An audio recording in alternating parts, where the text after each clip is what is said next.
सल्ली अला रसूलिल करीम अम्मा बाद अल्हम्दुलिल्लाहि रब्बिल आलमीन। Dear student, I am Mohammad Samiullah, assistant professor in chemistry, government post graduate college लिया।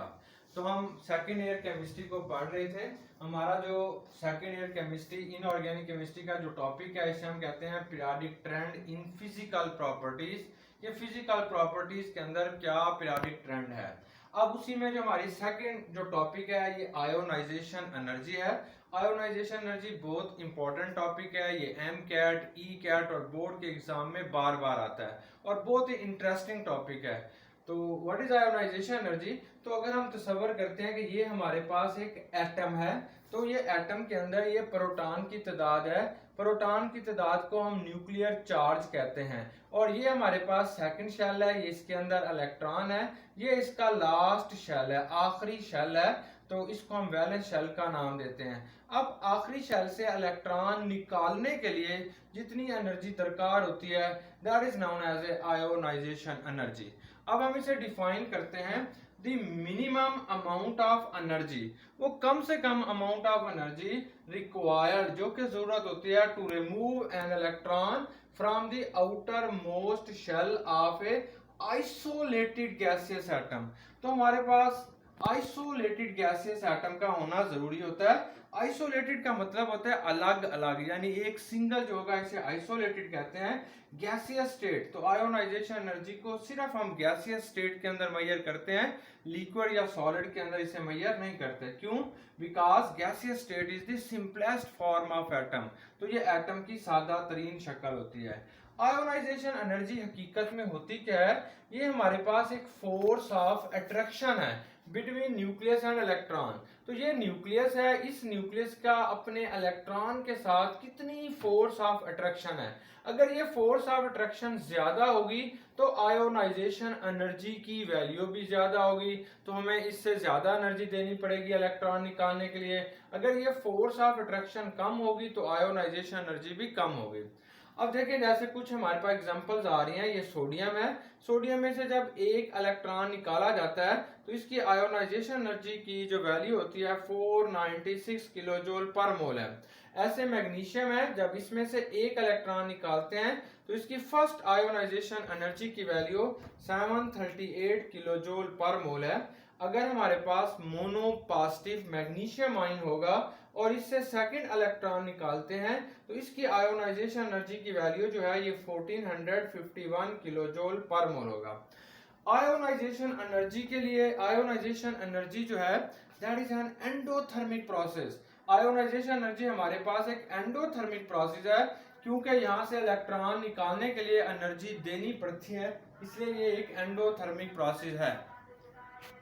Ionisation energy is an endothermic process. ये हमारे पास एक एंडोथर्मिक प्रोसेस है, क्योंकि इलेक्ट्रॉन निकालने के लिए हमें एनर्जी देनी होती है, इसलिए ये एक एंडोथर्मिक प्रोसेस है। आयोनाइजेशन एनर्जी जो होती है ये एक एनर्जी है। एनर्जी के मुख्तलिफ जो यूनिट्स होते हैं वही हम यहाँ पे इस्तेमाल करते हैं, जैसे इलेक्ट्रॉन वोल्ट पर एटम्स के इलेक्ट्रॉन एटम्स के अंदर इलेक्ट्रॉन पर वोल्ट ये इसका एक यूनिट है। किलो जूल पर मोल ये भी आयोनाइजेशन एनर्जी का यूनिट है, या किलो कैलोरी पर मोल। ये इन तीन यूनिट्स के अंदर या एनर्जी का जो भी यूनिट होता है उसके जरिए हम आयोनाइजेशन एनर्जी को मेजर कर सकते हैं। हमारे पीरियोडिक टेबल के अंदर हाईएस्ट आयोनाइजेशन एनर्जी जो होगी वो हीलियम की है, क्योंकि हीलियम का एटॉमिक साइज पूरे पीरियोडिक टेबल के अंदर सबसे कम है। इसकी जो अमाउंट है ये 2372 किलो जूल पर मोल है। और पीरियोडिक टेबल के अंदर सबसे कम आयोनाइजेशन एनर्जी जो है वो सीजियम की है, जो कि आमतौर पर 376 किलो जूल पर मोल होगी। अब आयोनाइजेशन एनर्जी के बहुत ज्यादा यूजेस होते हैं, तो आयोनाइजेशन एनर्जी को हम मानते हैं इंडेक्स के तौर पर। ये हमारे पास एक इंडेक्स होता है, जैसे किसी भी बुक का पहला पेज इंडेक्स होगा तो वो हमें बताता है इस बुक के अंदर क्या लिखा हुआ है, किस चैप्टर में कौन सी चीज है। तो ionisation energy use as index in periodic table. तो ये हमारे पीरियोडिक टेबल की क्लासिफिकेशन के अंदर इंडेक्स के तौर पर इस्तेमाल होती है। अगर किसी भी एलिमेंट की आयोनाइजेशन एनर्जी की वैल्यू बहुत कम है तो वो मेटल्स होते हैं, जैसे सीजियम है, सोडियम है, पोटाशियम है।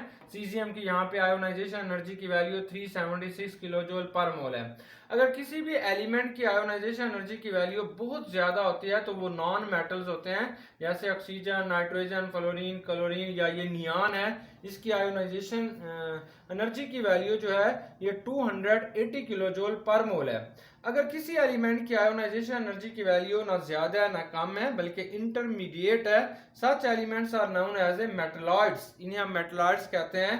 जैसे सिलिकॉन है, जैसे हमारे पास टेलिडियम है, एटसेट्रा। सिलिकॉन की आयोनाइजेशन एनर्जी की वैल्यू 786 किलो जूल पर मोल है। अब आयोनाइजेशन एनर्जी की कुछ हमारे पास एप्लीकेशंस भी आ रही हैं कि आयोनाइजेशन एनर्जी हमारी मदद करती है कि पीरियोडिक टेबल में उन एलिमेंट्स की केमिकल प्रॉपर्टीज को स्टडी करने में बहुत अहम किरदार अदा करती है। अगर किसी भी एलिमेंट की लो आयोनाइजेशन एनर्जी की वैल्यू बहुत कम है तो हम कहते हैं they are more reactive element, वो बहुत ज्यादा रिएक्टिव एलिमेंट्स होते हैं। जैसे सीजियम है, पोटाशियम है, इसी तरीके से सोडियम है, इनकी आयोनाइजेशन एनर्जी की वैल्यू कम होती है तो ये रिएक्टिव एलिमेंट्स होते हैं। तो जिनकी आयोनाइजेशन एनर्जी की वैल्यू कम होती है they act as a reducing agent, तो वो रिड्यूसिंग एजेंट होते हैं।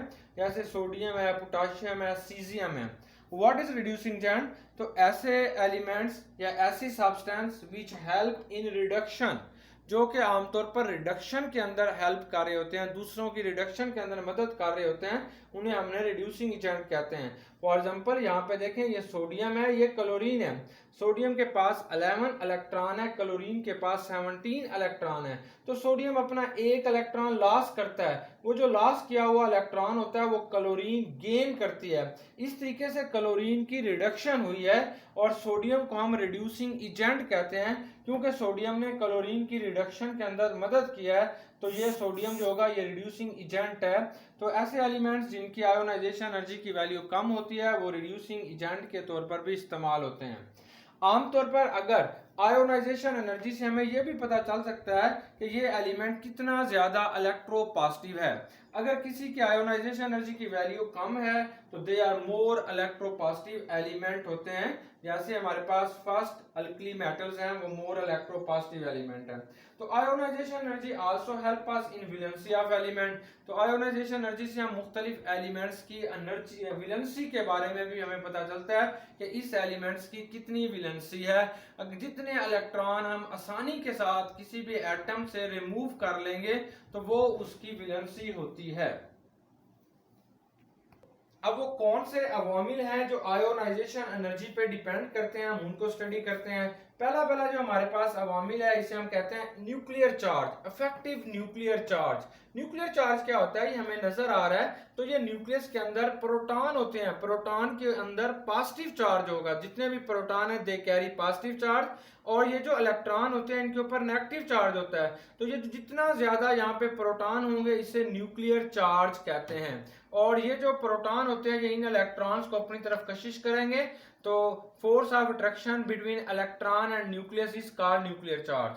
अब सेकंड फैक्टर हमारे पास एटॉमिक साइज आ जाता है, फिर प्रिंसिपल क्वांटम नंबर है, फिर ये हमारे पास शील्डिंग इफेक्ट है, नेचर ऑफ ऑर्बिटल्स के हमने किस ऑर्बिटल से इलेक्ट्रॉन को रिमूव करना है।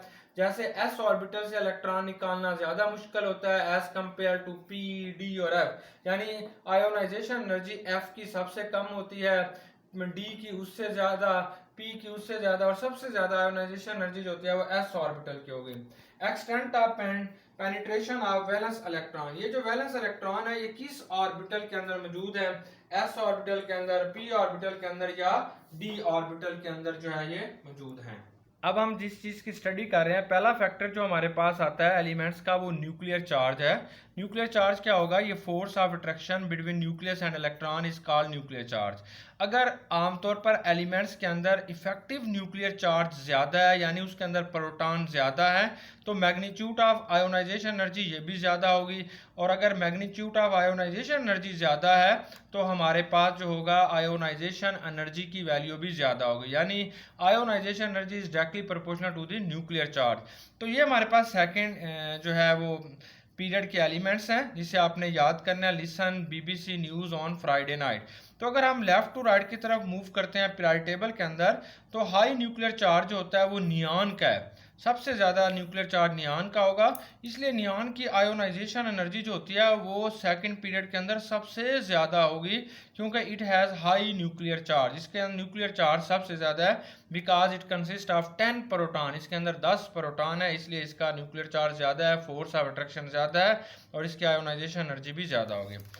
सेकंड फैक्टर जो हमारे पास आता है इसे हम कहते हैं एटॉमिक साइज। तो आयोनाइजेशन एनर्जी जो होती है वो एटॉमिक साइज के डायरेक्टली प्रोपोर्शनल है। हीलियम की आयोनाइजेशन एनर्जी ज़्यादा होगी देन हाइड्रोजन।